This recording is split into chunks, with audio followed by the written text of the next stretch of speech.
الحمد للہ وکفا والصلاة والسلام علی عباده الذین اصطفى خصوصا علی افضلهم وخاتم النبیین محمد الامین وعلی آلہ وصحبہ اجمعین. اما بعد فقال اللہ تبارک وتعالی کما ورد فی سورۃ الذاریات والسماء بنیناها بعید وإنا لموسعون والأرض فرشناها فنعم الماهدون ومن كل شيء خلقنا زوجين لعلكم تذكرون ففروا إلى الله إني لكم منه نذير مبين ولا تجعلوا مع الله إلها آخر إني لكم منه نذير مبين كذلك ما أتى الذين من قبلهم من رسول إلا قالوا ساحر أو مجنون أتواصوا به بل هم قوم طاغون فتول عنهم فما أنت بملوم وذكر فإن الذكرى تنفع المؤمنين وما خلقت الجن والإنس إلا ليعبدون ما أريد منهم من رزق وما أريد أن يطعمون إن الله هو الرزاق ذو القوة المتين فإن للذين ظلموا ذنوبا مثل ذنوب أصحابهم فلا يستعجلون فويل للذين كفروا من يومهم الذي يوعدون. صدق الله العظيم. رب اشرح لي صدري ويسر لي أمري واحلل عقدة من لساني يفقهوا قولي. اللهم أرنا الحق حقا وارزقنا اتباعه وأرنا الباطل باطلا وارزقنا اجتنابه. آمین یا رب العالمین. اپنے سفر حج کے بارے میں بھی بعض باتیں عرض کروں گا اور کچھ تجاویز جو خاص طور پر بہت تشویشناک معاملات وہاں بن چکے ہیں، ان کے ازالے کی کیا صورتیں ممکن ہیں، اس کے ضمن میں بعض باتیں سامنے آئی ہیں الحمدللہ. اس وقت مجھے پاکستان کے حالات کے حوالے سے باتیں عرض کرنی ہے. آپ کو یاد ہوگا کہ ایک اشتہار تنظیم اسلامی کی جانب سے شائع کیا گیا تھا خاصا نمایاں طور پر، اور ہم نے اپنی بساط سے بڑھ کر اس پر پیسے صرف کیے. دو اشتہارات تو آئے تھے جو مسجد کے نمازیوں کی طرف سے، ایک آپ حضرات کے تعاون سے اور ایک مسجد دارالسلام کے نمازیوں کے تعاون سے. اس کے بعد 2 یا 3 اشتہارات مزید آئے ہیں تنظیم اسلامی کی جانب سے، اس میں بعض افراد نے تعاون کیا اکیلے. اس میں سے ایک اشتہار کی عبارت میں آپ کو پڑھ کر سنا رہا ہوں. واقعہ یہ ہے کہ محسوس ہوتا ہے کہ جو بات اس وقت کہی گئی تھی شاید اس کے ظہور کا وقت اب دور نہیں ہے.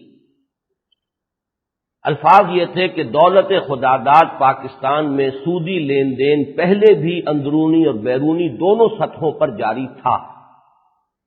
یہ تو ظاہر بات ہے، قیام پاکستان کے بعد سارا ہمارا سیاسی ڈھانچہ، معاشی ڈھانچہ سارا کا سارا وہی رہا کہ جو انگریز چھوڑ کر گیا تھا. اس میں ہم نے کوئی بنیادی ترمیم نہیں کی. وہی اقتصادی اور مالیاتی ڈھانچہ، وہی سیاسی ڈھانچہ، پارلیمانی نظام انگریز کا چھوڑا ہوا. جوں کا توں ہم لکیر کے فقیر بن کر ان چیزوں پر چلتے آئے. تو سود کا نظام بھی چل رہا تھا، لیکن میں نے یہاں یہ لکھا تھا کہ یہ کام پہلے بھی ہو رہا تھا، اور گویا کہ اللہ اور اس کے رسول کے خلاف ایک خاموش جنگ تو پہلے سے جاری تھی. خاموش جنگ، کوئی دھڑلے سے اعلان نہیں تھا، کوئی وضاحت کے ساتھ اس کے عزم کا اظہار نہیں تھا. قومی سطح پر، ایک نیشنل لیول پر، پارلیمنٹ کی جانب سے دھڑلے کے ساتھ اعلان یہ نہیں تھا. لیکن اب نام نہاد نفاذ شریعت بل جو اب تک ایکٹ بن چکا ہے کی منظوری کے ذریعے پوری دنیا کے سامنے سود کو جاری رکھنے کا ببانگ دہل اعلان کر کے ہم نے شریعت کے تمسخر اور استہزاء کی انتہا کر دی. اب یہ جھٹائی کی انتہا ہے. اس طرح علل اعلان دنیا میں اس کا چرچا کرنا، جس کو ویلکم کیا گیا، جس کو کہ IMF نے ویلکم کیا، آپ کے سفیر امریکہ نے ویلکم کیا، مبارکبادیں دی ہیں. ظاہر بات ہے کہ انہوں نے سمجھا کہ اس کے اندر اصل حقیقت کیا مضمر ہے. تو گویا کہ ہم نے شریعت کے تبصر اور استہزاء کی انتہا کر دی ہے اور پوری ڈھٹائی کے ساتھ اللہ کے عذاب کو دعوت دے دی. یہ ہمارا عمل جو ہے ہم صرف چیزوں کے مادی پہلوؤں پر جاتے ہیں اور اسی کے بارے میں تجزیے کرتے ہیں، اسی کے بارے میں غور و فکر کرنے کے عادی ہو گئے ہیں، لیکن اصل حقائق اس کائنات کے باطنی روحانی حقائق ہیں۔ اللہ تعالیٰ کی حکمت، اس کی مشیت، اس کا ارادہ، اس کی طرف سے سزا، اس کی طرف سے کوئی رخصت یا چھوٹ، یہ چیزیں ہیں کہ جو اصل فیصلہ کن ہے اس کائنات کے اندر۔ تو ہم نے اپنے اس عمل کے ذریعے گویا پوری ڈھٹائی کے ساتھ اللہ کے عذاب کو دعوت دے دی ہے۔ وزیر اعظم پاکستان جناب نواز شریف اور نام نہاد اسلامی جمہوری اتحاد، ابھی وقت ہے اللہ کی جناب میں توبہ کر لیں، توبوا الی اللہ توبۃ نصوحا، مبادا قوم پر وہ عذاب مسلط ہو جائے جس کا ٹالنا پھر کسی کے بس میں نہ رہے۔ یہ الفاظ ہیں کہ جو آپ کے اخبارات میں نوائے وقت میں، جنگ میں، پورے ملک میں، جنگ کے تمام ایڈیشنز میں، نوائے وقت کے تمام ایڈیشنز میں یہ اشتہار شائع کیا گیا۔ جو کچھ میں آج عرض کرنا چاہتا ہوں وہ یہ ہے کہ اگر ہم بالکل بے حس نہیں ہو گئے اور صرف ہم نے وہی طریقہ اختیار نہیں کر لیا ہے کہ بس جو کچھ ہو رہا ہے یہ تو حوادث سے زمانہ ہے، یا یہ تو صرف مادی اور طبعیاتی قوتیں ہیں کہ جن کا یہ کرشمہ ہے، خالص مادہ پرستانہ اگر فکر ہمارا نہیں ہو گیا ہے تو ہمیں پہچان لینا چاہیے کہ عذاب الہی کے وہ بند گویا کہ کھل رہے ہیں۔ اس کے جو چند پہلو سامنے آئے وہ، اور خاص طور پر یہ 15 دن کی غیر حاضری جو ہوئی لاہور سے، پاکستان سے تو صرف 11 دن غیر حاضر رہا، اس لیے کہ 15 دنوں میں سے 4 دن میں کراچی میں لگا کر گیا تھا۔ ایک طرف ہر شخص دیکھ رہا ہے کہ بد امنی اور بے چینی اپنی انتہا کو پہنچی، دہشت اور خوف کی فضا جو ہے وہ پورے طور پر پورے ملک پر طاری ہو گئی، دہشت گردی کی انتہا ہے۔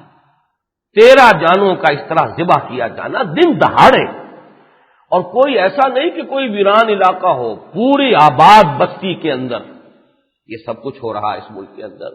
آج 13 جنازے اگر اٹھے ہیں تو واقعی کسی اخبار کی سرخی بہت عمدہ لگی ہے کہ موت خود رو پڑی، لیکن یہ ہو رہا ہے آپ کے دارالحکومت میں ہو رہا ہے اور دھڑلے کے ساتھ ہو رہا ہے۔ یہ ساری چیزیں جس کی وجہ سے دہشت، سندھ تو خیر دہشت کی گرفت میں ہے ہی، وہاں تو گویا کہ امن اور چین جسے کہتے ہیں وہ بہت عرصہ ہوا کہ رخصت ہو گیا، کہ غیرت نام تھا جس کا، گئی تیمور کے گھر سے، وہ امن اور چین کی فضا جو ہے وہاں سے تو ختم ہوئے، عرصہ ہوا۔ لیکن یہ ہے کہ پنجاب آئی جے آئی کا گڑھ، اور جو بھی اس وقت حکومت ہے اس کا سب سے زیادہ اسٹرانگ ہولڈ وزیر اعظم صاحب کا اپنا گھر لاہور، اور یہ شہر اقبال، اور اس کے اندر جو واقعات ہو رہے ہیں وہ آپ حضرات کے سامنے ہیں۔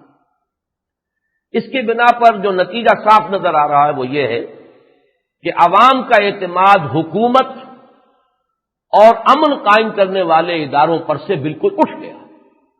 اب تو ہر شخص یہ محسوس کرنا ہے کہ مجھے حفاظت کرنی ہے تو اپنی خود کرنی ہے، گویا کہ جو بھی کسی وحشیانہ دور کی باتیں ہوا کرتی تھی، جبکہ ابھی انسان سویلائز نہیں تھا، کوئی نظام، کوئی نظم حکومت، کوئی امن و امان کا معاملہ نہیں تھا، کوئی مرکزی، گویا کہ ہم بڑی تیزی کے ساتھ اس وقت کی طرف جا رہے ہیں کہ ہر شخص کو اپنی حفاظت خود کر لینی چاہیے، ورنہ یہ کہ نہ حکومت پر کوئی اعتماد ہے، وہ کسی طرح کا کوئی تحفظ فراہم کر سکتی ہے، نہ نام نہاد امن قائم کرنے والے اداروں پر کوئی اعتماد رہا ہے۔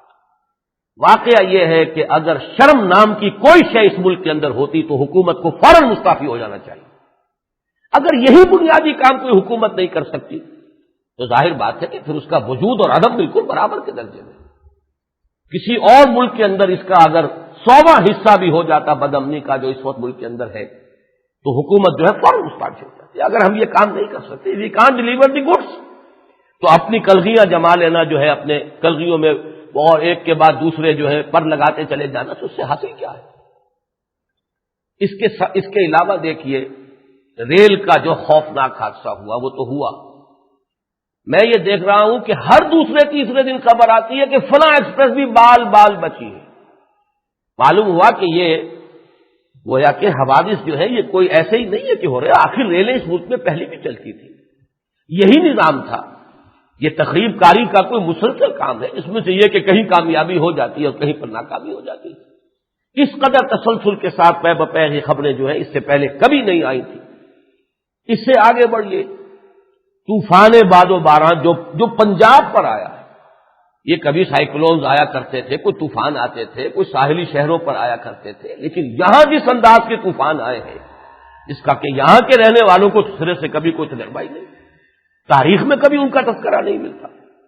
ان تمام حالات کو دیکھیے، پھر یہ کہ ہماری سیاست اور خاص طور پر پارلیمانی سیاست جس زبوں حالی سے دوچار ہے، دنیا میں شاید کبھی ایسا ہوا ہو پارلیمانی سیاست کی تاریخ میں کہ کسی پارلیمنٹ یا کسی اسمبلی کے سب لوگوں نے واک آؤٹ کیا ہو، اس میں حکومت کی پارٹی بھی، اپوزیشن بھی، وزراء بھی، سب کے سب باہر۔ اور وہ کس بات پر کہ کچھ ایم پی ایس کو روک لیا کسی پولیس کے افسر نے، وہ کہیں کوئی خلاف ورزی کر رہے تھے یا کوئی شک تھا اس کے بارے میں۔ اس کے بارے میں جو اس کے نیچے جو تہ نکلی ہے وہ یہ ہے کہ گویا کہ وہ یہ سمجھتے ہیں کہ ہم نے کروڑوں روپے خرچ کیے، تو کس لیے کیے؟ اس لیے کیے کہ ہم عام شہری سمجھے جائیں اس ملک کے۔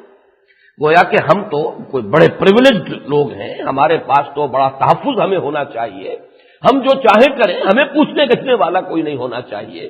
یہ ہے مٹی پلید ہو رہی ہے جو پارلیمانی سیاست کی ہمارے ملک کے اندر۔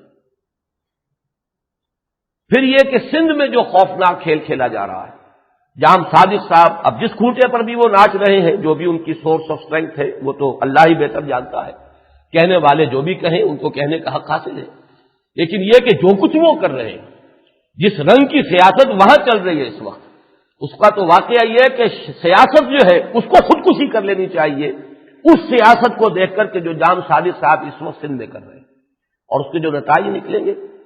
کھر صاحب کا جو آج بیان آیا ہے اس سے آپ کو انڈیکیشن مل جانی چاہیے۔ انہوں نے بہرحال جیسے بھی وہ ہے، لیکن کبھی کبھی سچی بات کہہ دیتے ہیں۔ انہوں نے یہ کہا ہے کہ پیپلز پارٹی اب بھی ملک کی بہت بڑی پارٹی ہے، لیکن اس کے پاس قیادت نہیں ہے، چلانے والے ٹھیک نہیں، گویا کہ وہ خود قیادت کے امیدوار ہیں، یہ تو علیحدہ ہے، لیکن اس پیپلز پارٹی کو اس وقت سندھ میں دھکیلا جا رہا ہے، گویا کہ وہ نیشنل جو بھی پلیٹ فارم ہے، قومی سیاست کے میدان سے ہٹ کر خالص سندھی سیاست کے میدان کو اپنائے۔ یہ چیز در حقیقت اس ملک کے لیے، اس کے مستقبل کے لیے، اس کے استحکام کے لیے، اس کی یکجہتی کے لیے کسی طرح بھی مناسب نہیں۔ اس میں لاکھ عیب ہو تو بے عیب یہاں کون ہے؟ خود یہاں جو حکومتیں اس وقت قائم ہیں ان میں کن کے دامن پاک ہوں گے اور کتنے پاک ہوں گے؟ ہمیں کسی پارٹی سے کوئی دلچسپی نہیں۔ ہم نے تو ویلکم کیا تھا کہ ایک بہت بڑا مینڈیٹ ملا ہے، اب آپ کے لیے امتحان ہے، آپ کام کریں، کچھ کر کے دکھائیں، لیکن جو کچھ کر کے دکھایا ہے اس کے آثار تو یہ سامنے آئے۔ امن و امان سندھ سے وہ آگے بڑھ کر بعد پنجاب تک میں وہ امن و امان اب قائم نہیں رہا، ڈاکے اور وہ معمول کی بات بن گئے ہیں، قتل اس طرح ہو رہے ہیں کہ جیسے مچھر کو مسل دیا جائے ایسے انسانی جان لے لی جائے۔ لیکن یہ کہ اس سے بڑھ کر ملک کے مستقبل اور اس کے استحکام کے لیے اعتبار سے خوفناک ترین بات یہ ہے، اور اس کے آثار شروع ہو چکے ہیں۔ حفیظ پیرزادہ صاحب کا تعلق جس مکتب فکر سے ہے، اس پر اس طرح جمع ہو جانا سندھ کے بہت سے لوگوں کا، جی یہ سندھ بھی ان کا ساتھ دے رہی ہے، پیپلز پارٹی بھی علل اعلان دھڑلے کے ساتھ ان کے ساتھ تعاون کر رہی ہے، اس لیے کہ اب ان کے پاس کوئی اور چارہ کار اس کے سوا باقی نہیں رہا۔ اگر آپ کسی کو اس طریقے سے کارنر میں دھکیل دیں گے تو پھر اس کا جو بھی طرز عمل ہوگا اس کے بارے میں کوئی جو ہے پیشن گوئی نہیں کی جا سکتی کہ وہ کیا طرز عمل اختیار کرے۔ تو یہ گویا کہ ہمارے لیے واقعہ یہ ہے کہ اس سے جو نتیجہ میں نکالتا ہوں وہ یہ ہے کہ بہت عرصے سے ہم سوچ رہے تھے کہ جمہوریت آئے اس ملک میں تو شاید کچھ حالات بہتر ہو جائے، اس جمہوریت پر سے اعتماد اب عوام کا ختم ہو رہا ہے۔ معلوم ہوا کہ اس سے بھی میرے کام کچھ نہ آیا، یہ کمال نہ نوازی، اس کے حوالے سے بھی ملک میں کسی طرح کی کسی اصلاح کی کوئی صورت نظر نہیں آ رہی۔ ایک اور تیسرا اسپیکٹ ہے جو میں نے آ کے جو 3 دن کے اخبار دیکھے ہیں، یہ 11 دن کی غیر حاضری کے بعد، تو ایک بات میں نے بہت نمایاں طور پر نوٹ کی ہے، شاید کہ آپ حضرات نے بھی نوٹ کی ہو، لیکن چونکہ جو لوگ روزانہ کسی چیز کو دیکھتے ہیں وہ شاید زیادہ عادی ہو جاتے ہیں اور کسی تبدیلی کو محسوس نہیں کرتے۔ میں 11 دن کی غیر حاضری کے بعد آیا ہوں تو میں نے اس تبدیلی کو نوٹ کیا ہے۔ ملکی اخبارات پر سے اب مذہبی جماعتوں اور دینی شخصیات کا بالکل غائب ہو کر رہ گئی ہے، کوئی وجود ہی نہیں رہا، کہیں خبروں میں ان کا تذکرہ نہیں، کہیں ان کا کوئی بیان نہیں۔ یہ منطقی نتیجہ ہے در حقیقت IJI میں ان مذہبی جماعتوں نے جو اپنے آپ کو مدغم کیا، ان کا تشخص ختم ہو چکا ہے، ان کا وجود کل عدم ہو چکا ہے۔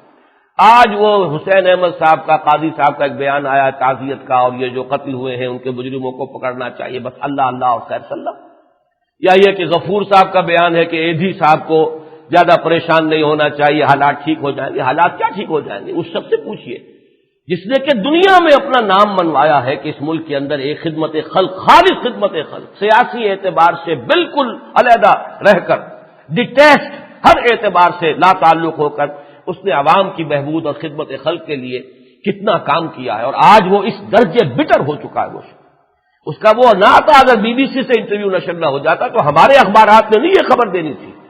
ہمارے اخبارات عوام کو وہ دوسری قسم کی خبریں پہنچانے میں تو بہت تیز ہیں، لیکن یہ اہم خبریں جو ہیں قومی اور ملی اعتبار سے کہ جو حقیقت میں بیرو میٹر کا کام دیتی ہیں یا تھرما میٹر کا کام دیتی ہیں ملک کے حالات اور عوام کے احساسات کو جانچنے کے لیے، ان کو وہ چھپانے میں بہت ماہر ہے۔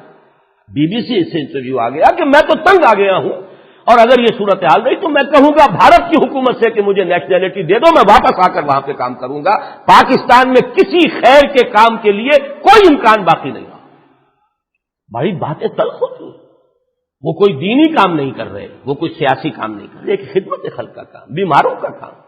اگر ان کی ایمبولینسز جو ہے وہ پکڑ کر اور ان کے ذریعے سے اسلحہ ڈھویا جا رہا ہو اور ان کے کور میں جو ہے وہ تخریب کاری کی جا رہی ہے تو ظاہر بات ہے، اب وہ آج کی خبر تو آ چکی ہے، وہ تو انٹرویو تو پرانا تھا کہ انہوں نے اپنے سینٹرز بند کرنے کا حکم دے دیا۔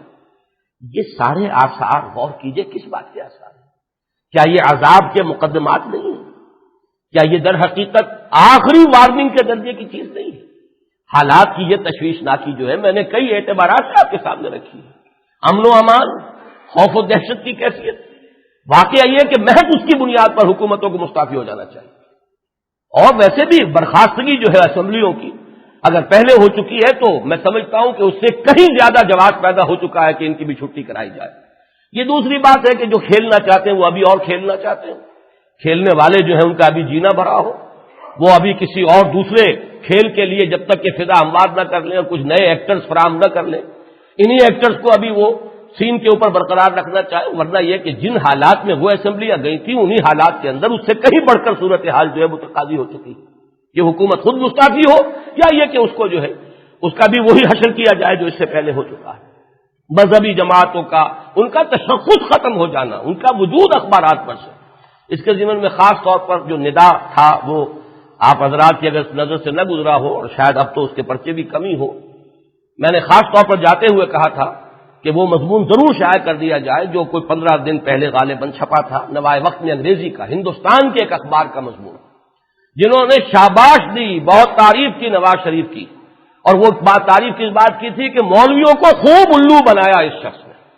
واقعہ یہ ہے کہ یہ لفظ الو تو خیر میرا ہے، لیکن یہ کہ واقعہ یہ کہ اس کا لب لباب اس کے بغیر ادا نہیں ہو سکتا کہ جس طرح اس نے ان مولویوں کو غیر مؤثر کیا ہے اور جس طرح انہیں چپ کرایا ہے اور ثابت ہو گیا ہے کہ اس ملک کے اندر مولویوں کا کوئی عمل دخل نہیں ہے، بلکہ وہی سیکولر جو طرز حکومت اور طرز فکر ہے وہی اس ملک میں چلے گا، بالادستی پارلیمنٹ کی ہوگی، شریعت کی نہیں ہوگی، اسلام کی نہیں ہوگی، اللہ اور اس کے رسول کی نہیں ہوگی، اس لیے کہ مشروط بالادستی ہوگی بشرطے کہ وہ ہمارے موجودہ نظام پر کہیں اثر انداز نہ ہو۔ تو بالا تر تو موجودہ نظام ہوا، پھر شریعت تو نہ ہوئی۔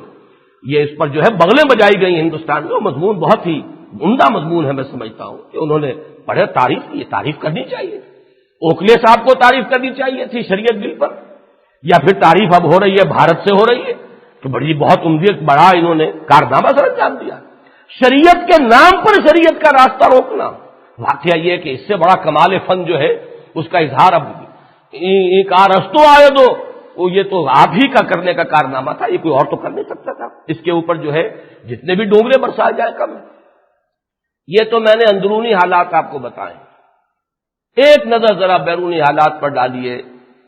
نئے الیکشنز کے نتیجے میں یو پی میں بی جے پی کی حکومت قائم ہو گئی۔ مسلم تہذیب و تمدن کا جو اصل مرکز رہا پوری تاریخ کے دوران، آج وہاں بی جے پی کی حکومت قائم ہو چکی ہے۔ اس سے پہلے ملائم سنگھ یادو وہاں پر تھے، انہوں نے کچھ لو کاسٹ لوگوں کی بھی حمایت کی، کچھ یہ کہ مسلمانوں کو بھی سپورٹ دی، رتھ یاترا وغیرہ جو ہے جو ہو رہی تھی بی جے پی کے تحت اس کا بھی راستہ روکا۔ نتیجہ یہ کہ سزا مل گئی بی جے پی کی حکومت یو پی میں، اور کانگریس کا صفایا یو پی سے۔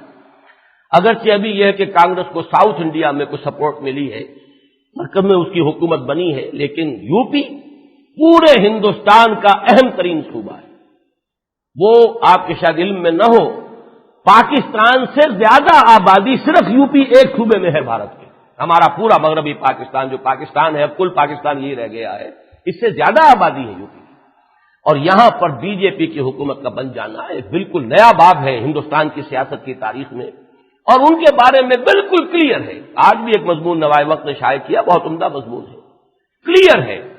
وہ یہ کہتے ہیں کہ ہندوستان میں اب مسلمان کا ٹھکانہ نہیں ہے. مسلمان کے دو استھان، قبرستان یا پاکستان. یہاں رہنا ہے. البتہ یہ ہے کہ شہروں میں وہ بات جو کہتے ہیں ذرا مائلڈ کہتے ہیں، یہ ہے دیہات میں، قصبات میں. ظاہر بات ہے کہ ووٹر تو زیادہ وہی ہے، وہیں سے اصل میں تو فیصلہ کن ووٹ ہوتا ہے. شہروں کے اندر ان کا کچھ ذرا مائلڈ انداز ہے. وہ یہ صرف کہتے ہیں شہروں میں کہ مسلمانوں کو یہاں دب کر رہنا پڑے گا. بالکل وہ بات جو قرآن نے کہی تھی غیر مسلموں کے بارے میں، یؤتوا الجزیۃ عن ید وہم صاغرون، اپنے ہاتھ سے جزیہ پیش کریں اور چھوٹے بن کر رہے. تو اسلامی ریاست میں ان کو گنجائش ہے، یہ یہودی رہ کر، عیسائی رہ کر، ہندو رہ کر، مجوسی رہ کر رہ سکتے ہیں، لیکن چھوٹے بن کر.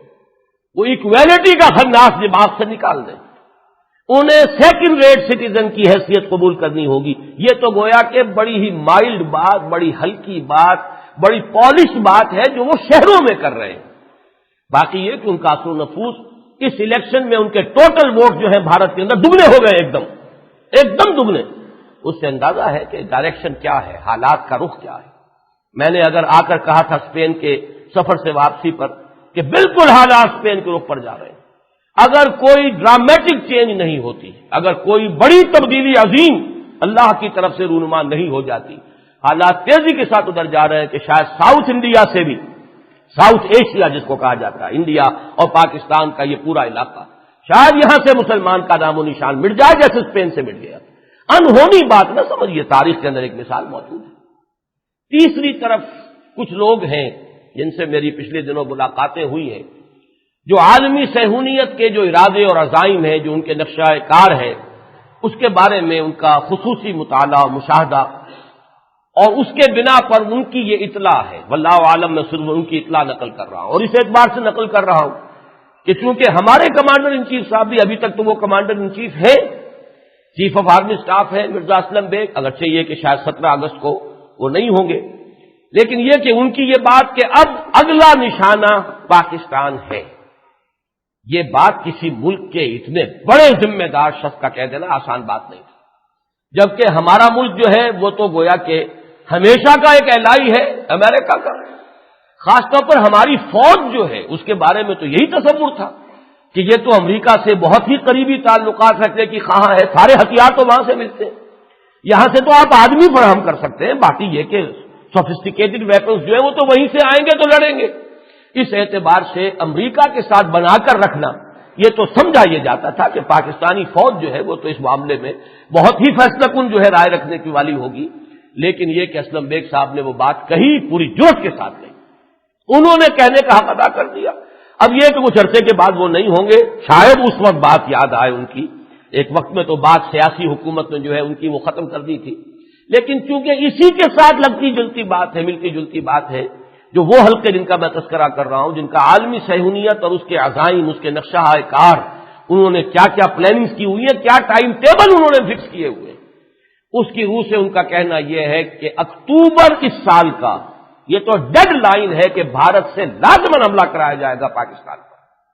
اور یہ بات جان لیجئے کہ یہ حملہ کرانا ضروری نہیں ہے کہ وہ کوئی جبرن کرایا جائے اور حکم دے کر کرایا جائے، اس کے لیے تو حالات ایسے پیدا کر دیے جاتے ہیں کہ کوئی اور چارہ کار رہے ہی نہ ہو.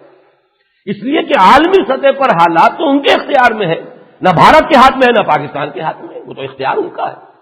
آپ کو معلوم ہے کہ یہ اتنی خوفناک جنگ، اتنی خوریز جنگ، اتنی تباہ کن جنگ، ایک پورا ملک جو ہے یوں سمجھیے کہ دنیا کے نقشے سے عراق نام کی شے ختم ہو چکی ہے، اب اس کا وجود نہیں ہے، چاہے وہ نام کہیں ہو اور کہیں نقشے پر لکھ دیا جائے عراق، لیکن وہ بالفعل کل عدم ہو چکا ہے. اتنی بڑی طاقت ختم ہو گئی، اور اس کا کیسے اسباب فراہم کیے گئے. ایک طرف کویت کو تھپکی دی گئی، مانگو اس سے اپنے پیسہ، جو تم نے اس کو ایران کے خلاف جنگ لڑتے ہوئے جب اس کی مدد کی تھی، پیسہ مانگو اس سے، تمہارا حق ہے، مانگو. اس کا جو تیل ہے چوری کر لو، کیا ہے، سلان ڈرلنگ کر لو. اس کی پیٹھ تھپکی گئی، یہ تمہارا جھگڑا آپس کا ہے، ہمارا اس سے کوئی تعلق نہیں ہے، اگر تم اس کو آپس میں سیٹل کرو۔ وہ گلاس بائی اس نے جس طریقے سے کہ صدام کو دھوکہ دے کر، اب یہ وہ دام تھا جس میں صدام بھی پڑا ہے اور یہ کہ کویت بھی پڑا ہے، دونوں اس طریقے سے پڑے ہیں کہ اب اس کے بعد صورتحال جو کچھ ہوئی وہ گویا کہ پھر اس کے بعد اس کا انیویٹیبل ایک کے بعد دوسرا قدم، دوسرے کے بعد تیسرا قدم جو ہوا ہے نتیجہ سامنے۔ یہی ہو سکتا ہے کسی طرح کی تھپکی ان کو دی جائے، کسی طرح کی تھپکی کسی اور کو دی جائے، اور کہیں کوئی ایسی سچویشن پیدا کر دی جائے کہ بہرحال یہ بات تو کوئی شخص اندھا ہی ہوگا جو نہ دیکھ رہا ہو۔ عالمی صہیونیت کو اگر کچھ خطرہ ہوا تھا تو عراق سے ہوا تھا، اور اب اگر مسلمانوں میں سے کسی ملک سے کوئی اندیشہ ہو سکتا ہے تو وہ صرف پاکستان۔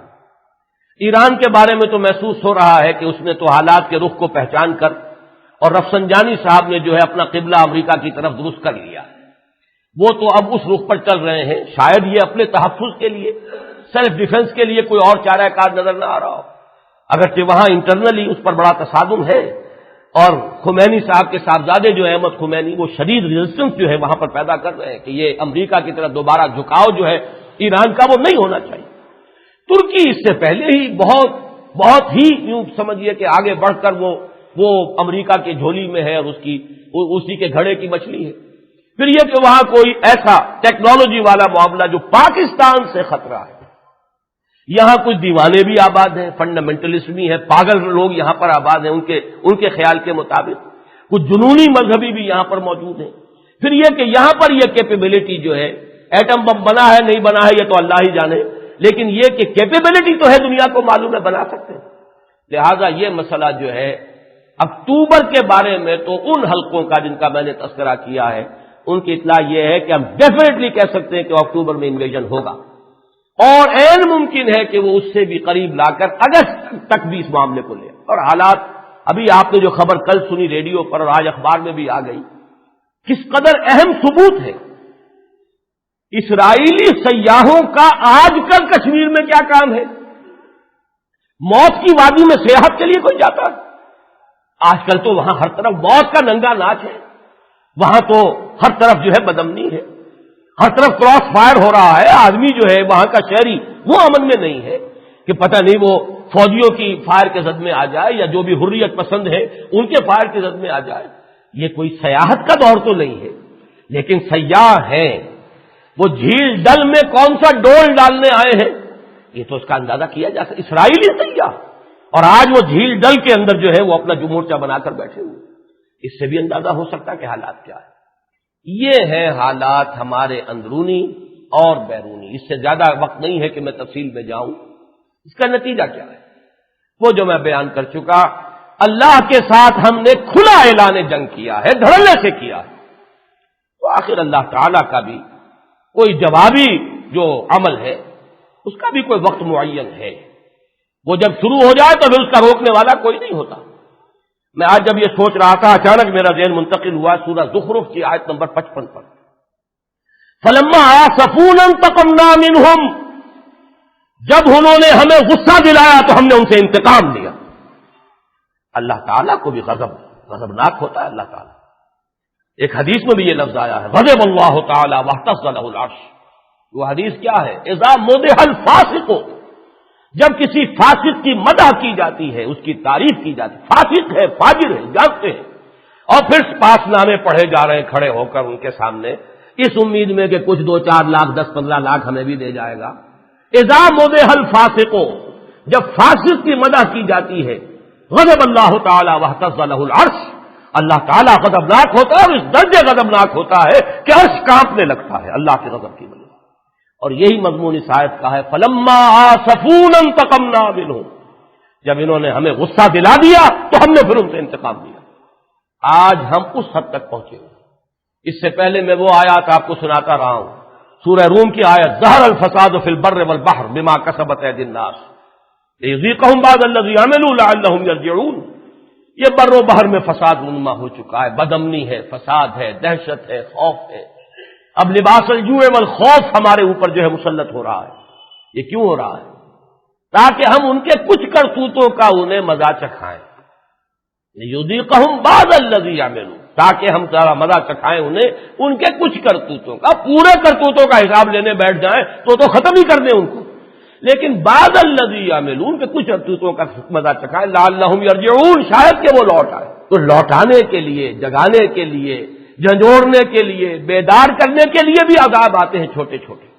دوسری وہ آیت بھی میں نے آپ کو بارہا سنائی, اسی کی ہم مضمون آیت ہے, اگلی ہی سورت یوں سمجھیے سورہ روم کی یہ آیت ہے, اس کے بعد سورہ لقمان ہے, پھر سورہ سجدہ ہے, اس کی آیت نمبر 21 ہے. وَلَنُذِيقَنَّهُم مِّنَ الْعَذَابِ الْأَدْنَىٰ دُونَ الْعَذَابِ الْأَكْبَرِ لَعَلَّهُمْ يَرْجِعُونَ. ہم انہیں چھوٹے چھوٹے عذابوں کا مزہ چکھائیں گے بڑے عذاب سے پہلے, شاید کہ وہ لوٹ آئے. میں یہ سمجھتا ہوں اب یہ چھوٹے چھوٹے عذابوں والی بات نہیں ہے, اب شاید وہ بڑا عذاب, آخری عذاب, وہ شاید اب ہمارے سروں تک پہنچ چکا ہے, مسلط ہو چکا ہے. اس کا حل کیا ہے؟ وقت چونکہ کم ہے اور مجھے اپنے اس وقت کے اندر ہی بات مکمل کرنی ہے, میں حل کو آج ذرا ایک دوسرے لفظ سے تعبیر کر رہا ہوں. اب حل سیر الی اللہ کا نہیں ہے, فرار الی اللہ کا ہے. یہ دو الفاظ ذرا سمجھ لیجئے. اور یہ فرار الی اللہ کا لفظ آیا ہے سورہ زاریات کے آخری رکوع میں, اور اسی کی آیات میں نے آپ کو پڑھ کر سنائی. ایک ہے سیر الی اللہ, اللہ کی طرف چلنا, تقرب الی اللہ, اللہ کی طرف قریب ہونا, اللہ سے قرب حاصل کرنا. تقرب الی اللہ, سیر الی اللہ, یہ صوفیاء کی اصطلاح ہے. تقرب الی اللہ تو حدیث میں بھی آیا ہے, اور سیر الی اللہ, اللہ کی طرف بڑھنا, پیش قدمی کرنا, قریب سے قریب تر ہونا, یہ سیر الی اللہ ہے. پھر اگلا مرحلہ ہوتا ہے سیر فی اللہ, پھر اگلا مرحلہ سیر عن اللہ الی اللہ, لیکن یہ تصوف کی اصطلاحات ہے. لیکن ان میں کیا ہے؟ تدریج. گویا کہ رفتہ رفتہ انسان ایک تدریج کے ساتھ اللہ کے سے قریب تر ہوتا چلا جائے. ایک لفظ فرار, دوڑو اللہ کی طرف. اب یہ وقت جو ہے یہ آہستہ سے اور تدریجاً آگے بڑھنے کا نہیں ہے. ففروا الی اللہ, دوڑو اللہ کی جانب, اس لیے کہ وہ خطرہ اس قدر قریب آ چکا ہے کہ اب تو دوڑنے کا وقت ہے. لبکو اور دوڑو اللہ کی جانب. ففروا الی اللہ انی لکم منہ نذیر مبین. یہی تصور ایک حدیث میں بھی آیا ہے کہ حضور جو دعائیں مانگا کرتے تھے اللہ تعالیٰ سے, ان میں یہ بڑے پیارے الفاظ آئے, لا ملجا منک ولا ماوا الا الیک. پروردگار تجھ سے بچ کر جانے کی جگہ اور تیری پکڑ سے اپنے آپ کو بچانے کا راستہ بھی سوائے اس کے کوئی نہیں کہ تیرے ہی دامن میں آ کے پناہ لے لی جائے. اور کہاں پناہ ملے؟ نہ کہیں جہاں میں پناہ اما ملی, جو اما ملی تو کہاں ملی. میرے جرم خانہ خراب کو تیرے عفو بندہ نواز میں اللہ کی پکڑ سے بچنا ہے تو کہاں جاؤ گے؟ جس کی میں ایک بڑی سادہ مثال دیا کرتا ہوں کہ بچے کو اگر ماں مار رہی ہو تو بچہ ماں ہی سے نپٹتا, کہیں اور نہیں جاتا. کہاں جائے؟ اس کے لیے تو ایک ہی در ہے, رحمت اور شفقت کی جگہ ایک ہی ہے. لہذا یہ نہیں ہوتا کہ وہ بھاگ کر کہیں اور چلا جائے, وہ ماں سے نپٹے گا چاہے ماں مار رہی ہے. اسی طریقے سے لا ملجا منک ولا ماوا الا الیک, پروردگار تیری پکڑ سے بچ کر جانے کا اور تیرے مقابلے میں کہیں کوئی پناہ حاصل کرنے کی کوئی جگہ نہیں ہے سوائے تیرے ہی دامن عفو و رحمت میں. یہی وہ بات ہے ففروا الی اللہ. تو میں نے جو آیات آج پڑھی تھی, میں چاہتا ہوں کہ بہت ہی یعنی اختصار کے ساتھ ذرا ان کا مفہوم آپ کے سامنے رکھ دوں. فرمایا والسماء بنیناها بأید وإنا لموسعون. اس آسمان کو ہم نے بنایا اپنے ہاتھوں سے, یعنی اپنی طاقت, اپنی قدرت سے, اور یقیناً ہم وسعت والے ہیں. یا اس کا ایک مفہوم یہ بھی ہے کہ ہم مزید وسیع کرنے والے ہیں. اس میں گویا کہ وہ تصور بھی آ جاتا ہے جو آج جدید سائنس کے میدان میں ہے کہ theory of the expanding universe, یہ کائنات ابھی پھیل رہی ہے, ہم اسے اور وسعت دیں گے. انا لموسعون, یعنی یہ جو سماوات کا معاملہ ہے یہ کوئی فنش پروڈکٹ نہیں ہے کہ بس جو بن گیا, بلکہ اس میں اور اضافے ہو رہے ہیں. جیسے کہ علامہ اقبال نے کہا ہے کہ یہ کائنات ابھی ناتمام ہے شاید, کہ آ رہی ہے دمادم صدائے کن فیکون. والسماء بنیناها بأید وإنا لموسعون والارض فرشناها فنعم الماہدون. زمین کو ہم نے بچھا دیا, اس کو ہموار کر دیا, فرش بنا دیا, مہد بنا دیا. ماہدون, مہد جو ہے ماں کی گود کو بھی کہتے ہیں, من المہد الی اللحد. تو اس کے اندر جو تمہاری پرورش کا سامان ہم نے رکھ دیا ہے. اور اس کے بعد فرمایا وَمِن كُلِّ شَيْءٍ خَلَقْنَا زَوْجَيْنِ لَعَلَّكُمْ تَذَكَّرُونَ, اور ہر شے میں ہم نے جوڑے بنائے ہیں شاید کہ تم نصیحت حاصل کرو. بڑی عجیب بات ہے یہ. وقت نہیں ہے زیادہ, میں اس وقت درس نہیں دے رہا ان آیات کا, کیونکہ ایک جوڑے کا تذکرہ ہو گیا آسمان اور زمین. آسمان سے بارش نہ برسے تو زمین سے اس کی رویدگی برآمد نہیں ہوگی. مل کر کام کرتے ہیں یہ جوڑے، لیکن جوڑے ہیں رات اور دن، جیسے کہ ابھی جو ہمارا سلسلہ درس کا چل رہا تھا مسلسل، اس میں سورۃ الشمس میں جوڑے آئے، والشمس وضحاها والقمر اذا تلاها والنهار اذا جلاها والليل اذا يغشاها والسماء وما بناها والارض وما طحاها ونفس وما سواها فالهمها فجورها وتقواها، یہ جوڑے ہیں۔ ہم نے ہر شے کو جوڑوں کی شکل میں بنایا، شاید کہ تم نصیحت اخذ کرو، کیا مانی؟ یہ ہے اصل میں فوڈ فار تھاٹ۔ ایک بات کہہ کر اب ذرا اپنے ذہن کو خود لاؤ حرکت میں۔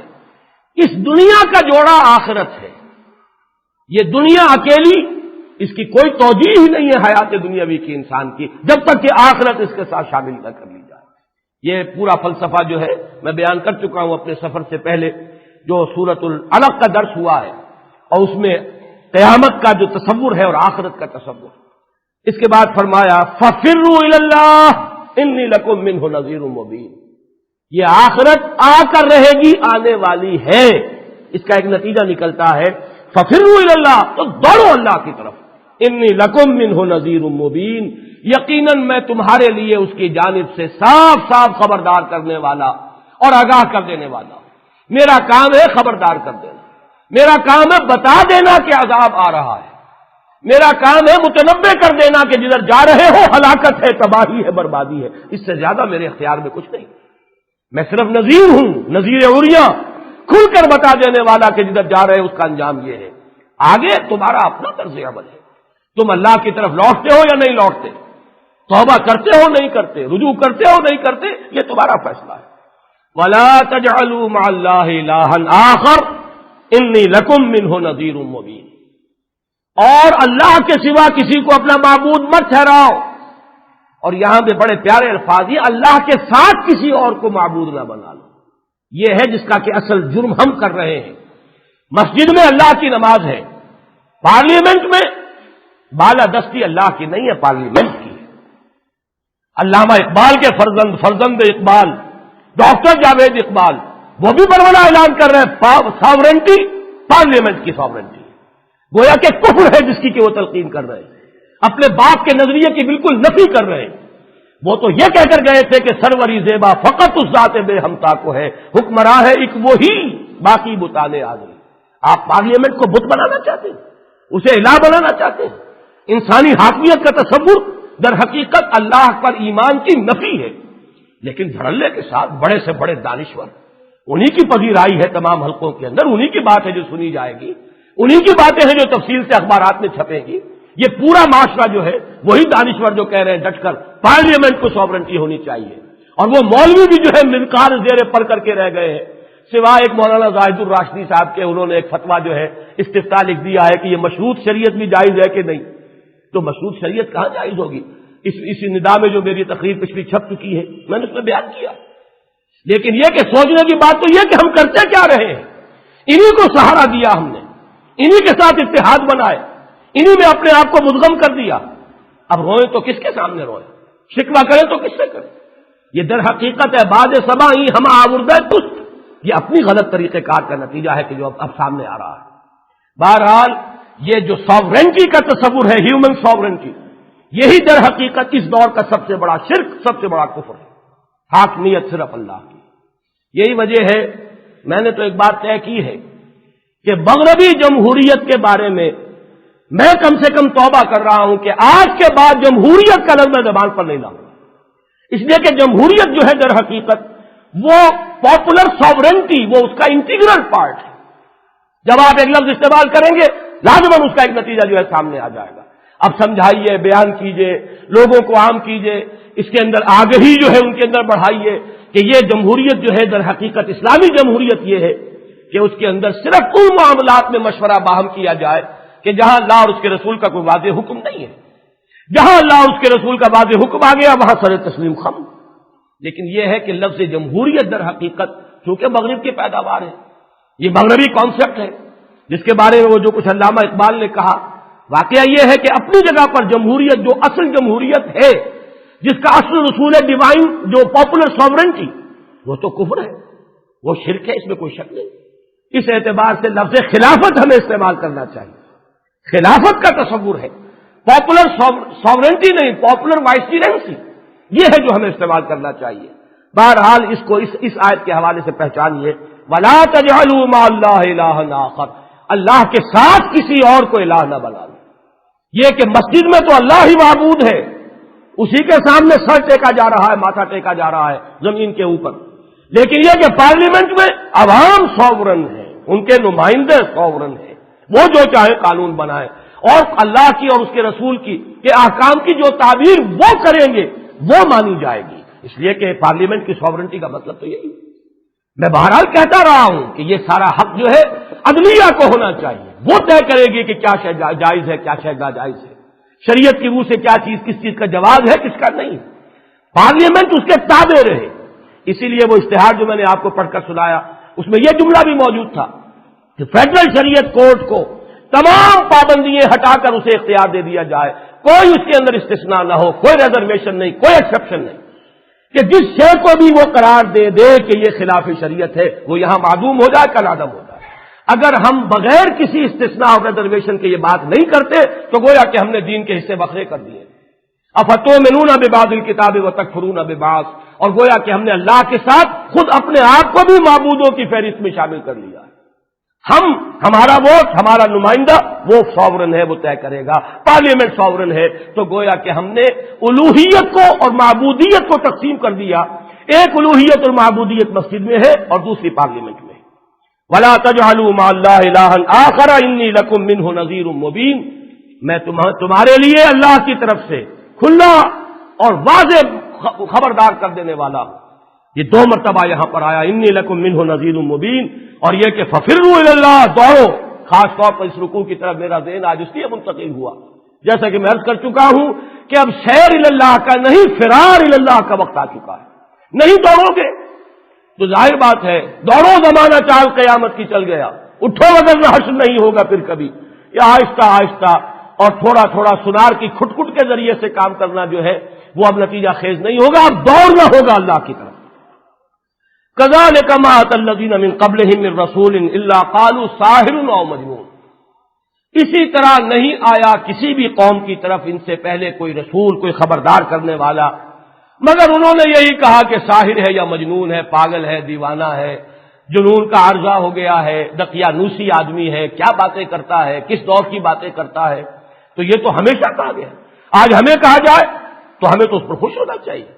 ہمارے لیے اس سے بڑی تہنیت کوئی نہیں کہ جو رسولوں کے بارے میں کہا گیا وہ ہمارے بارے میں کہا جائے۔ اگر مجنون انہیں کہا گیا تو ہمیں کہا جائے تو ہمارے لیے تہنیت ہے، مبارکباد ہے۔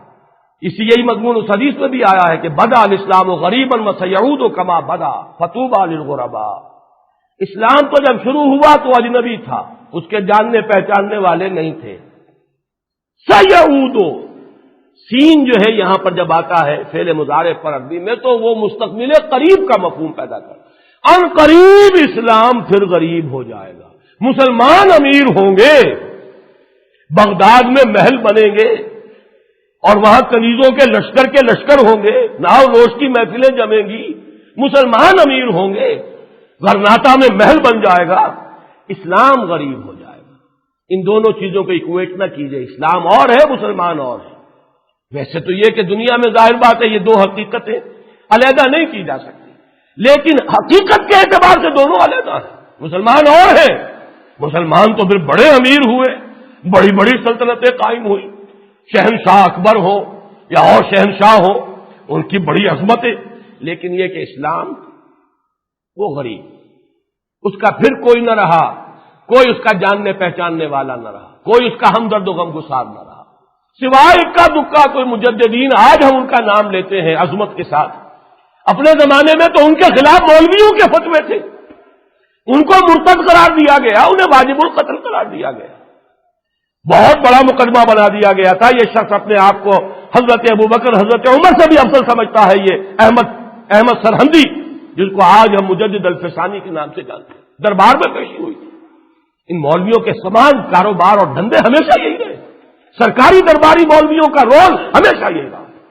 بہرحال حدیث میں آپ کو سنا رہا تھا بدا الاسلام غریبا وسیعود کما بدا، اسلام کا تو آغاز ہوا تھا تو اس حال میں کہ وہ اجنبی تھا، اس کے جاننے پہچاننے والے ہمدرد و غمگسار کوئی نہ تھے، عنقریب پھر اس پر وہی کیفیت طاری ہو جائے گی. پھر جو اسلام کے دامن سے وابستہ رہے اور خود غریب بن جائیں، خود اپنے ماحول میں اجنبی بن جائیں، ان کے لیے تہنیت ہے، ان کے لیے مبارکباد ہے.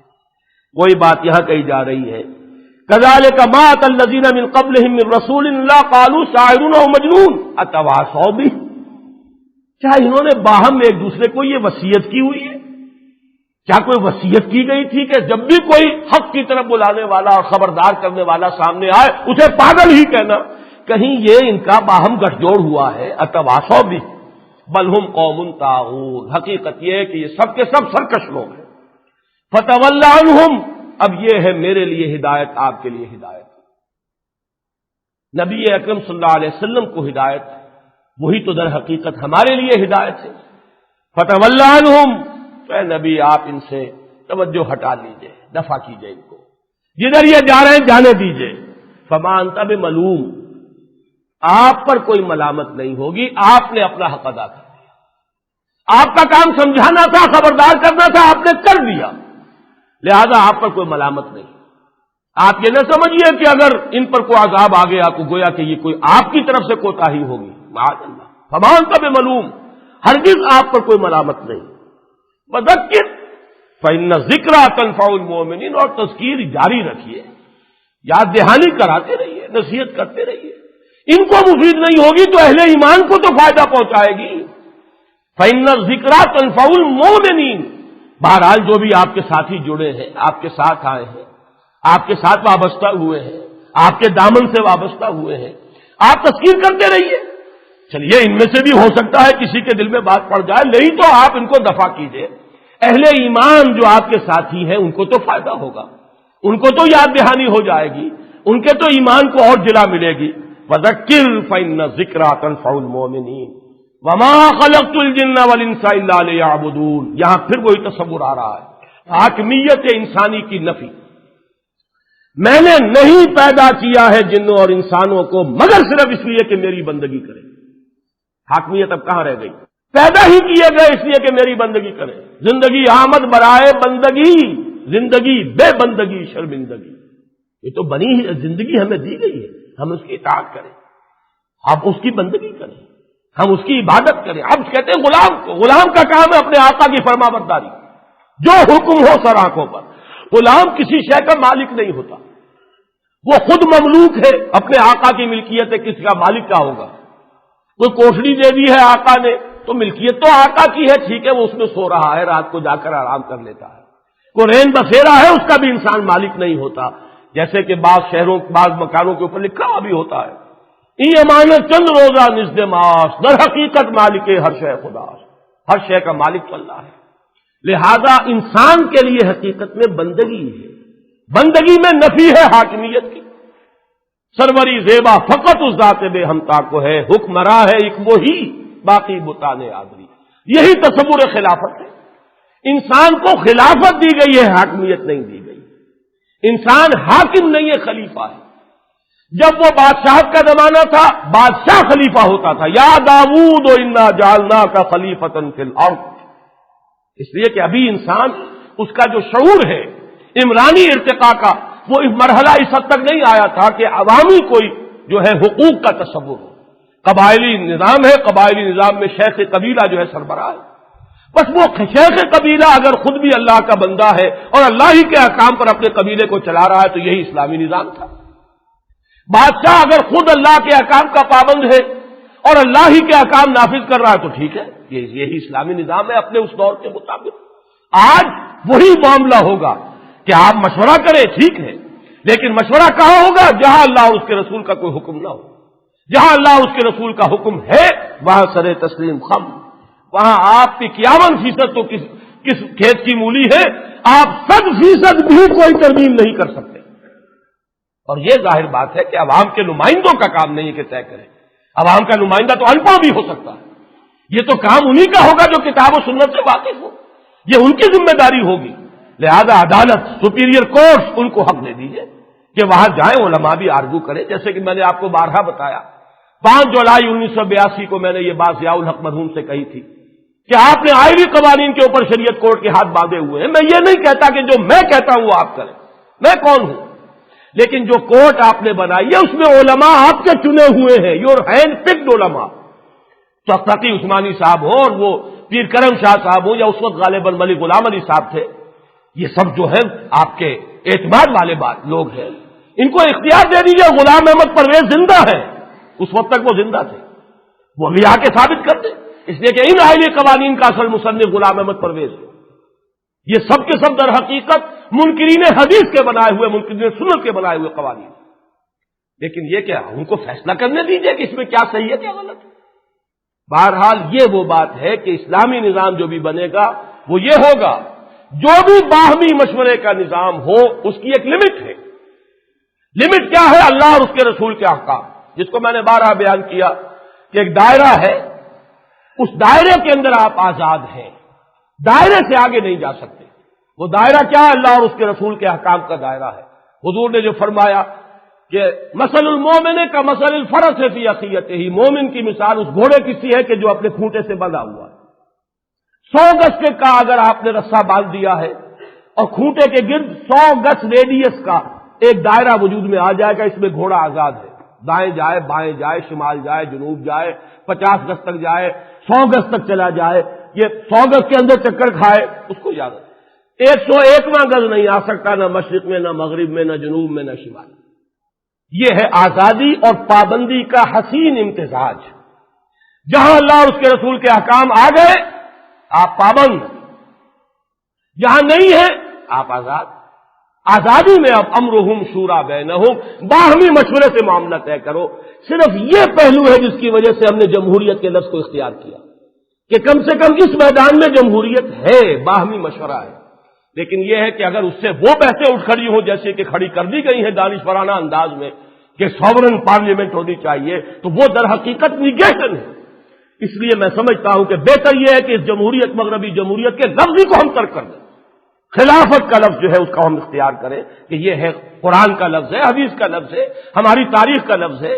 خلافت راشدہ تو خیر ایک بہت ہی اونچا مقام رکھنے والا دور حکومت ہے، لیکن یہ کہ ہمارے لیے ہمارا جو پولیٹیکل کانسیپٹ ہے وہ بھی آپ کے ذہن میں ہونا چاہیے کہ مسلمانوں میں جو بھی اس وقت دنیا میں سمجھے جاتے ہیں 2 حصے، سنی اسلام، شیعہ اسلام۔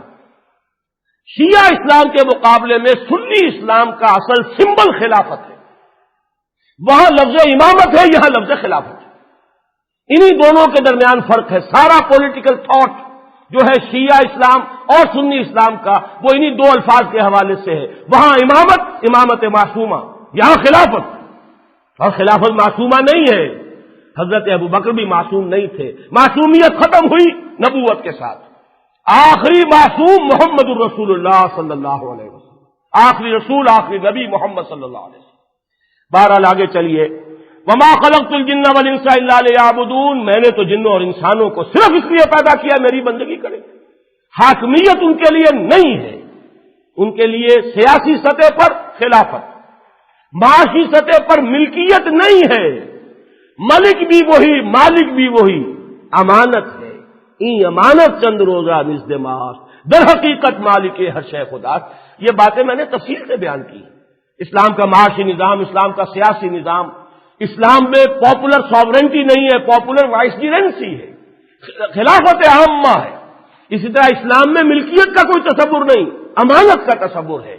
یہ شے میری ملکیت نہیں، امانت ہے میرے پاس اللہ کی، یہ شے تو میرے وجود سے باہر ہے، میرا ہاتھ بھی میری ملکیت نہیں ہے کہ جیسے چاہوں استعمال کروں، میری زبان میری ملکیت نہیں ہے کہ جیسے چاہوں اس کو استعمال کروں، جو چاہوں بک دوں۔ یہ در حقیقت خیانت ہو جائے گی اگر اللہ تعالیٰ کی مرضی کے خلاف کوئی لفظ میری زبان سے نکلتا، یہ خیانت ہے۔ تو امانت ملکیت کے مقابلے میں اور خلافت حاکمیت کے مقابلے میں یہ مضامین تو بارہا بیان ہوئے۔ ما اريد منهم من رزق وما اريد ان يطعمون، یہ جو ایک آیت ہے اس کے 2 حصے ہیں۔ اس کا اکثر و بیشتر جو ترجمہ کیا ہے مترجمین نے، مفسرین نے جو مفہوم بیان کیا وہ تو یہ کہ ایک ہی بات کو 2 الفاظ میں دہرایا گیا۔ اللہ فرما رہا ہے کہ میں ان سے کسی رزق کا طالب نہیں ہوں، انسانوں سے عبادت کا طالب ہوں، میں ان سے کسی رزق کا طالب نہیں، نہ میں اس کا طالب ہوں کہ مجھے کچھ کھلائے پلائے، میں تو اس سے اعلیٰ ہوں، ارفع ہوں، منزہ ہوں، پاک ہوں۔ ما اريد منهم من رزق وما اريد ان يطعمون، میں نہ ان سے کوئی رزق چاہتا ہوں نہ یہ چاہتا ہوں کہ مجھے کھلائے پلائے۔ یہ دونوں ایک ہی مفہوم ہو گئے، اور ایسے بھی ہوتا ہے کسی بات پر ایمفیسائز کرنے کے لیے ایک بات کو دو اسلوبوں میں بیان کر دیا جائے، لیکن ایک معنی اس کے جو لیے گئے ہیں جو بہت ہی حسین ہے۔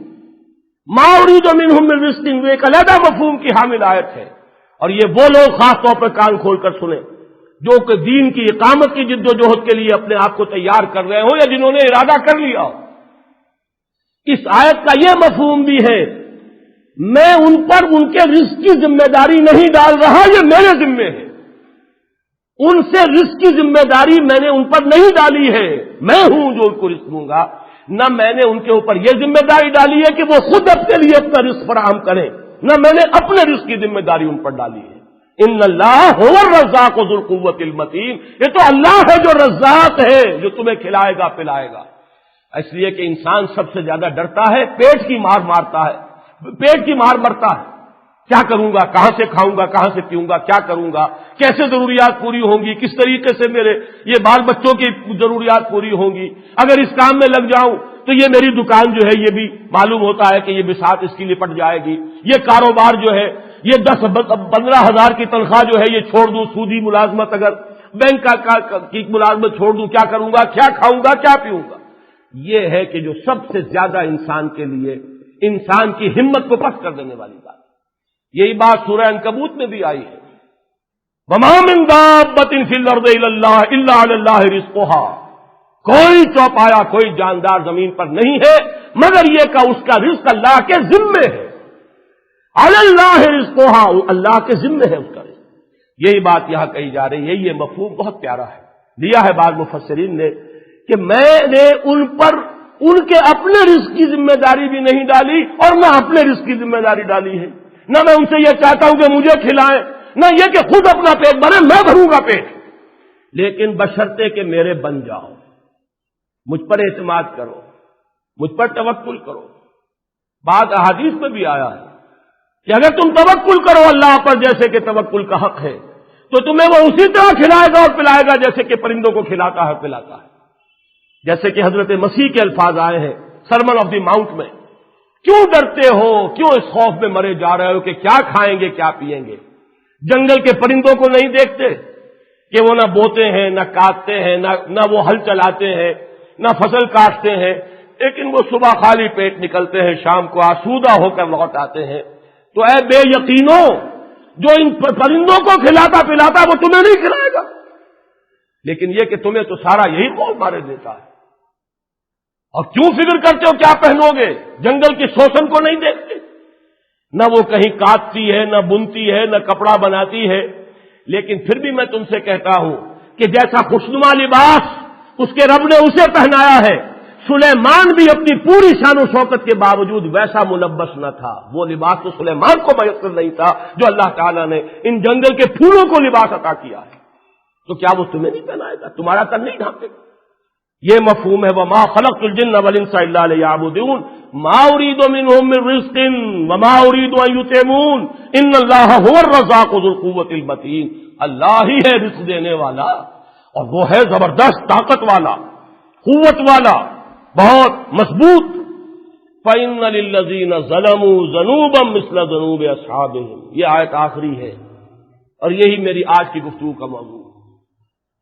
ان ظالموں کے ڈول بھی بھر چکے ہیں جیسے کہ ان سے پہلے کے لوگوں کے ڈول بھرے تھے، پیمانہ بھر جاتا ہے تو چھلک جاتا ہے، تمہارے گناہوں کے ڈول بھر چکے ہیں، تمہاری سرکشیوں کے ڈول بھرے جا چکے ہیں، تم نے جس طریقے سے استہزاء کیا ہے اللہ کے دین کا، واقعہ یہ کہ ڈول بھر چکا ہے۔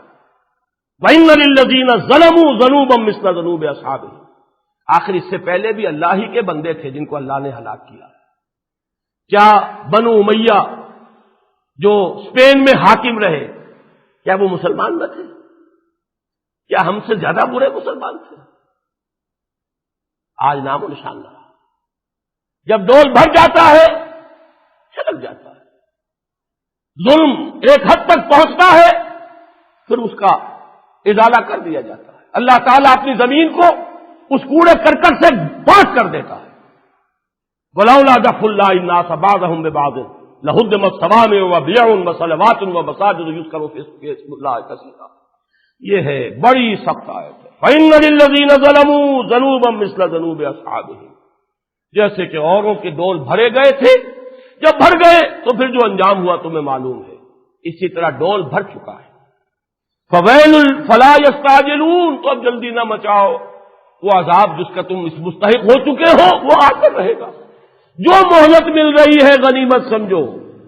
اس میں اگر انفرادی توبہ بھی کر لو گے تو شاید اللہ تعالیٰ آخرت تو تمہاری سنوار دے، اور اگر کہیں اجتماعی توبہ ہو جائے جیسے قوم یونس نے کی تھی کبھی، تو اللہ تعالیٰ عذاب کو ٹال بھی سکتا ہے. آخر قوم یونس کا یہی تو کریڈٹ تھا کہ رسول جو ہے وہ ذرا وقت سے پہلے چھوڑ کر چلے گئے تھے. عذاب شروع ہو چکا، اس کے آثار ظاہر ہو چکے، لیکن ان کی توبہ اللہ نے قبول کر لی. اب تو کسی رسول کا معاملہ ہے ہی نہیں، یعنی ہر قوم کے ساتھ قوم یونس کا معاملہ اب بھی ہو سکتا ہے، اس لیے کہ اب کسی رسول کا معاملہ نہیں ہے. اب اگر توبہ اجتماعی توبہ ہو جائے تو اب بھی وہ عذاب الہی کو ٹالا جا سکتا ہے. فویل للذین کفروا من یومہم الذی یوعدون. تو ہلاکت ہے، بربادی ہے، تباہی ہے، افسوس ہے ان کے لیے کہ جنہوں نے اللہ کی نعمتوں کی ناقدری کی ہے. یہ مملکت خداداد پاکستان اللہ کی دی ہوئی مملکت، انگریز اور ہندو کے علی الرغم دو خطوں کے اوپر آزاد ملک عطا فرمایا، جبکہ ہم خود اس کے لیے تیار تھے کہ ایک ہندوستان کے اندر صرف زون کی شکل میں ہمیں کوئی تھوڑی سی آٹونومی مل جائے. قائد اعظم نے تسلیم کیا، مسلم لیگ نے تسلیم کیا کیبنٹ مشن پلان کو. کیا تھا وہ 3 زون، تینوں زونز کو ایک آٹونومی، مرکزی حکومت ایک، اور ظاہر بات ہے اس مرکزی حکومت پر ہندوؤں کا غلبہ رہنا تھا. لیکن اللہ نے کہا نہیں، کیوں ہمت اپنی کم کرتے ہو، میں تمہیں آزاد پاکستان دیتا ہوں 2 خطوں پر مشتمل. علامہ اقبال 1930 میں صرف ایک پاکستان کا خواب دیکھ سکے تھے، وہ صرف مغربی پاکستان. مشرقی پاکستان خود ان کے حاشیہ خیال میں نہیں آیا تھا. 1930 میں یہ حال ہے ہمارے سب سے بڑے مفکر اور مصور کا، اور اس کے بعد 1946 میں cabinet mission plan Quaid Azam قبول کر رہے تھے. لیکن اللہ نے دیا لو فننظر کیف تعملون، اب ہم دیکھیں گے تم کرتے کیا ہو. 45 برس میں ہم نے اپنے ڈول بھر لیے. بات آگے سے آگے گئی ہے، پیچھے نہیں ہوئی. جنگ خاموش تھی، اب دھڑلوں سے اعلانیہ ہے، کھلا اعلان جنگ اللہ کے خلاف. لہذا حالات اس اعتبار سے تو اپنی آخری حد کو پہنچ چکے. البتہ فلا یستعجلون، اب جلدی نہ مچاؤ، جو مہلت مل رہی ہے، جو لمحہ آ رہا ہے غنیمت سمجھو. اس غنیمت کے لمحے میں کیا کیا جا سکتا ہے میں بعد میں عرض کروں گا. فویل للذین کفروا من یومہم الذی یوعدون. اگر وہ نہ کیا گیا تو پھر جس دن کی خبر دی جا رہی ہے اس دن کے اعتبار سے ہلاکت، بربادی، تباہی، افسوس، اس کے سوا پھر کچھ نہ رہے گا. وہ کیا کیا جا سکتا ہے؟ میں نے جو عرض کیا ہے، سب سے پہلا جو نتیجہ میں برآمد کر رہا ہوں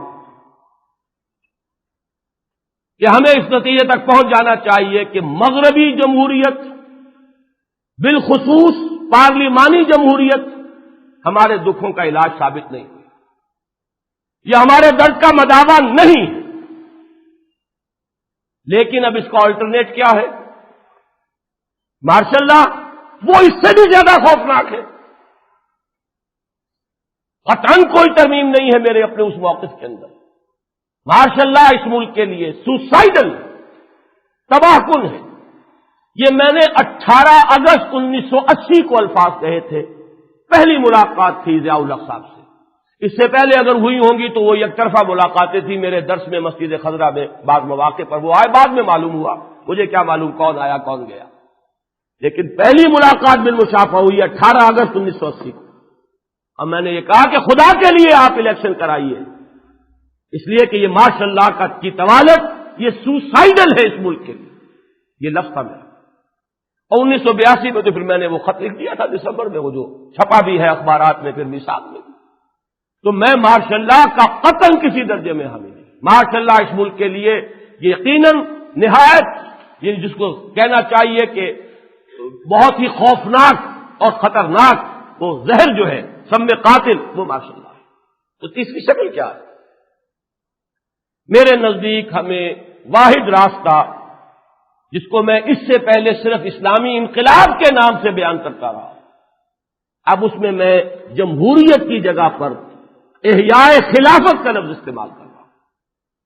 احیاء خلافت جس کا ذکر قرآن میں ہے، جس کا ذکر حدیث میں ہے، جو ہماری تاریخ کا بہترین دور کا عنوان ہے خلافت راشدہ، خلافت علی منہاج النبوہ، جو ہمارے پورے فلسفہ جو ہے نظام حکومت کے فلسفے کے لیے در حقیقت سب سے گہری اور سب سے گمبھیر، سب سے جامع اصطلاح ہے، تاکہ حاکمیت کے تصور کی نفی ہو جائے مطلق۔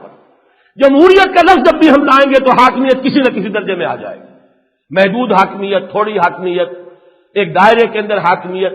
اس حاکمیت کے لفظ کو میں چاہتا ہوں کہ اس کو 3 طلاق دے کر اپنی فہرست سے، اپنی زبان سے خارج کر دیا جائے۔ علامہ اقبال کے وہ الفاظ جو مغربی جمہوریت کے بارے میں ہے کہ دیو استبداد جمہوری قبا میں پائے کو، تو سمجھتا ہے یہ آزادی کی ہے نیلم پری۔ اس مغربی جمہوریت نے ہمیں کچھ نہیں دیا، کوئی خیر اس سے ہمیں نہیں ملا ہے۔ ہم نے اس کو چونکہ ابھی تک اس وجہ سے کہ تمام مذہبی جماعتیں بھی اور تمام سیاسی جماعتیں بھی پارلیمانی سسٹم کو جو ہے وہ قبول کرنے کے اوپر تلی ہوئی ہے، اور حرام میں نے اسے اب بھی نہیں کہہ رہا، حرام پہلے بھی نہیں تھا، لیکن یہ ہے کہ جو صحیح لفظ ہے وہ ہے احیاء خلافت۔ اس کے لیے کرنا کیا ہے؟ اسی فرار اللہ کی منادی، اس فکر کو عام کرنا کہ دوڑو زمانہ چال قیامت کی چل گیا۔ حالات کو لوگ دیکھ کر مایوس ہو رہے ہیں، لیکن یہ مایوسی کوئی تخریبی رخ اختیار کر سکتی ہے۔ کل ہی ایک صاحب آئے دوڑے ہوئے، کہیں جا رہے تھے پشاور سے ملتان، اور وہ کہتے تھے کہ میں جایا کرتا تھا عام طور پر، وہ کندیا کے راستے سے چھوٹا راستہ بنتا ہے، لیکن صرف تم سے ملاقات کے لیے میں لاہور آیا۔ ان کا حالات بہت خوفناک ہے، خدا کے لیے کچھ سوچیے، کچھ دانشوروں کو جمع کیجیے۔ گول میز ہوتی ہے، سیاستدان آ جاتے ہیں، وہی پٹے ہوئے مہرے، اور وہی ان کی سوچ اور وہی ان کی فکر، وہ اپنے اس خول سے باہر نکل ہی نہیں سکتے۔ اگر کوئی مذہبی اجتماع ہوتا ہے، وہ علماء جو مذہبی اور سیاسی جو گڑمٹ کیے ہوئے ہیں اپنے پورے پروگرام کو، طرز عمل کو، وہی آ کر بیٹھ جاتے ہیں۔ تو ان سب سے ہٹ کر کوئی علیحدہ پلیٹ فارم بنائیے، بلائیے کوئی دانشور۔ میں نے کہا کہ میں تو اس پوزیشن میں نہیں ہوں، آپ کیجئے، آپ بلائیں گے میں حاضر ہو جاؤں، لیکن یہ کہ میں صرف اس لیے بتاؤں، کہتے خوفناک خانہ جنگی کے دہانے پر ہمارا ملک پہنچ چکا ہے۔ یہ صورتحال ایک عام آدمی، وہ کوئی بہت بڑے دانشور بھی نہیں، تو ایک پروفیشنل ہے، ٹیکنیکل آدمی ہے، وہ کھلا ہے یہاں ہمارا، یہاں مرکزی مجلس شورا جو ہے ہماری مرکزی اسرا، اس کا اجتماع ہو رہا تھا، میں نے وہاں پر بھی انہیں بلا لیا کہ اپنی بات بتا دی۔ لیکن یہ کہ واقعتاً اگر کوئی سوچ سامنے نہیں آتی، کوئی مثبت سوچ نہیں آتی، اگر یہ توبہ کی منادی اور توبہ نہیں اور فرار اللہ کی منادی اگر نہیں ہوتی، تو جدھر حالات کا رخ جا رہا ہے وہ تو سوائے بہت بڑی اور خوفناک تباہی کے کوئی اور شکل جو ہے نظر نہیں آ رہی۔ دوسری بات، نہیں انل منکر باللسان سے آگے بڑھ کر بالید، ہاتھ سے بدی کو روکنے کی جدوجہد، لیکن اس کی شرائط وہی ہیں جو پہلے بیان کر چکے، منظم کام، پرامن کام، آگے بڑھ کر ڈیمانسٹریٹ کیا جائے لیکن توڑ پھوڑ نہ ہو۔ یہ چیز جو ہے جب تک کہ ایک ایسی جماعت وجود میں نہ آئے، منظم ڈسپلن جماعت، خود اپنے اوپر اسلام کو قائم کیے ہوئے، خود توبہ کیے ہوئے، اگر خود توبہ نہیں کی تو توبہ کی منادی کیا کرے گا سوائے دھوکے کے اور فریب کے، اور اس کا نتیجہ اور کیا نکلے گا؟ اور دھوکے اور فریب سے تو کوئی خیر وجود میں نہیں آ سکتی۔ مذہب کی بنیاد پر، دین کی، جمہوریت کے لیے نہیں، دین کے لیے، اور اس کے لیے اسلامی انقلاب اور اس کا عنوان خلافت کا احیاء۔ ہمیں خلافت چاہیے، حاکمیت نہیں چاہیے۔ ہمیں اللہ نے خلافت دی ہے، انی جاعل فی الارض خلیفہ، اللہ نے ہمیں حاکمیت نہیں دی ہے، حاکمیت اپنے پاس رکھی ہے۔ لا یشرک فی حکم ہی احدا، وہ اپنے اس حکم اور حاکمیت میں کسی کو شریک کرنے کے لیے تیار نہیں، وہ تو بلا شرکت غیر حاکم واحد، حاکم مطلق ہے۔ یہ کام جو پہلے بھی بیان کیے، میں تو عمل کر رہا ہوں اسی آیت پر، فذکر فما انت بملوم فتول عنہم فما انت بملوم وذکر فإن الذکریٰ تنفع المؤمنین۔ بات وہی کہتا رہوں گا، جھنجھوڑتا رہوں گا، جگانے کی کوشش کرتا رہوں گا، میرے اختیار میں نہیں ہے، کسی ایک آدمی کا بھی اختیار مجھے حاصل نہیں۔ وہ تو جو حضرت موسیٰ نے عرض کیا تھا بارگاہ خدا بندی میں کہ پروردگار کہنے کو میرے ساتھ یہ 6 لاکھ یہودی موجود ہیں اس وقت، لا املک الا نفسی واخی، لیکن مجھے کوئی اختیار نہیں ہے کسی پر سوائے اپنی جان کے اور اپنے بھائی کی جان۔ مجھے کوئی اختیار حاصل نہیں۔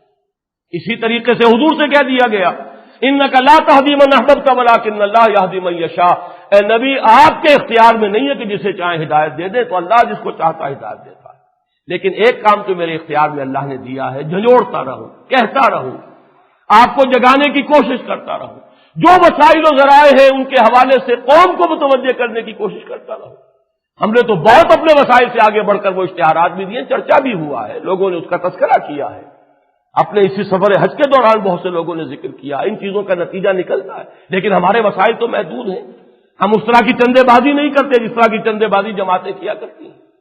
اس اعتبار سے یہ تو چندہ بھی اگر ہوا ہے تو ان 2 اشتہاروں کے لیے، وہ بھی ایک مسجد کے نمازیوں کے لیے اپنے اس ریزولوشن کے لیے اور اس مسجد کے نمازیوں کے اپنے ریزولوشن کے لیے، باقی ہم نے تو آج تک کسی سے چندہ نہیں مانگا، لیکن آپ لوگ اٹھے اپنے طور پر کریں، آپ کو روکنے والا کون ہے؟ ایک ایک بچی کی شادی کے اوپر لاکھوں روپے خرچ کرنے والے کیا قوم کو جگانے کے لیے اس قسم کی چیزیں شائع کرنے کے لیے پیسے خرچ نہیں کر سکتے؟ نتیجہ کیا نکلے گا؟ تباہی آئے گی تو کیا صرف مجھ پر آئے گی؟ کیا صرف کسی خاص طبقے پر آئے گی؟ واتقوا یوما واتقوا فتنۃ لا تصیبن الذین ظلموا منکم خاصہ، ڈرو اس عذاب سے اللہ کے جو آئے گا تو صرف ان ظالموں کو اپنی لپیٹ میں نہیں لے گا، بلکہ یہ کہ گیہوں کے ساتھ گھن بھی پسے گا۔ تو اگر بیٹیوں کی شادیوں کے اوپر یہ کچھ خرچ کر لیتے ہو تو کیوں نہیں خرچ کرتے؟ آئیے مضمون ہم دیں گے، چھپائیے آپ، ہم دیں گے آپ کو مضمون، کوئی قوم کو جگاؤ، جگوڑو، ہوش میں لانے کی کوشش کرو۔ آخر یہ بڑے بڑے اشتہارات چھپتے ہیں، نہ معلوم یہ قوم کے پیسے سے چھپتے ہیں، تہنیت اور مبارکباد 4 صفحے کا آدھے صفحے کا اشتہار چھپ رہا ہے اخبار کے اندر، یہ قوم کے ریونیوز ہیں، یہ کہیں کمیٹیوں کے خرچے ہیں جن کے اوپر کہ یہ سیاست جو ہے اس کی دکانیں چمکائی جا رہی ہیں، لیکن یہ ہے کہ کچھ لوگوں کو ہمت کرنی پڑے گی، اپنے پیٹ کاٹنے ہوں گے، اپنی بیلٹ جو ہے ٹائٹ کرنی ہوگی تاکہ کچھ خرچ کریں، جگائیں، ہوش میں لائیں۔ فرار اللہ، اللہ تعالیٰ کے لیے کی طرف لوٹنے اور دوڑنے کی منادی یہ اخبارات کے ذریعے ہو سکتی ہے، لیکن اس کے لیے پیسہ چاہیے، بشرطے کہ اس کا ارادہ پیدا ہو جائے، لیکن اس سے بھی پہلے اپنے گریبان میں جھانک کر اپنی معیشت کو حرام سے پاک کریں، اپنی معاشرت کو شریعت کے خلاف اگر کوئی شے اس سے پاک کریں۔ ان 2 چیزوں کو اگر پاک نہیں کرتے تو پھر میں آپ کو کوئی مشورہ نہیں دیتا، آپ کی یہ سارا انفاق جو ہے یہ بھی شاید ضائع چلا جائے، اللہ کے ہاں اس کا کوئی نفع آپ کو نہ ملے، لیکن یہ ہے کہ یہ کام بھی کیجئے اور اس کے بعد اللہ کی راہ میں انفاق کے لیے ذرائع ابلاغ کے میکسیمم استعمال کے لیے، تاکہ فرار اللہ اور فتوبوا الی اللہ اس کی منادی بڑے سے بڑے پیمانے پر کی جا سکے۔ یہ ہے جو کام ہم کر سکتے ہیں، باقی اللہ کے اختیار میں ہے۔ اللہ تعالی اگر ہمارے لیے کوئی خیر چاہتا ہے، خیر کا ارادہ ہے تو خیر آ جائے گا، اور اگر اس کی حکمت میں کوئی عذاب ہمارے لیے طے ہو چکا ہے تو ظاہر بات ہے کسی کے ٹالے نہیں ٹلے گا، البتہ ہم اپنے اس طرز عمل سے کم اللہ کے ہاں اپنے آپ کو معذور قرار دلوا سکیں گے۔ معذرۃ الی ربکم ولعلہم یتقون، اللہ کی جناب میں معذرت تو پیش کر ہی دیں، کیا عجب کہ کوئی ڈر ہی جائے، کسی کے دل میں تقویٰ پیدا ہو ہی جائے، کوئی ایک بھی اگر نکل آئے اس دلدل سے تو وہ بھی ایک بہت بڑی کامیابی ہے۔ اقول قولی ھذا واستغفر اللہ لی ولکم ولسائر المسلمین والمسلمات۔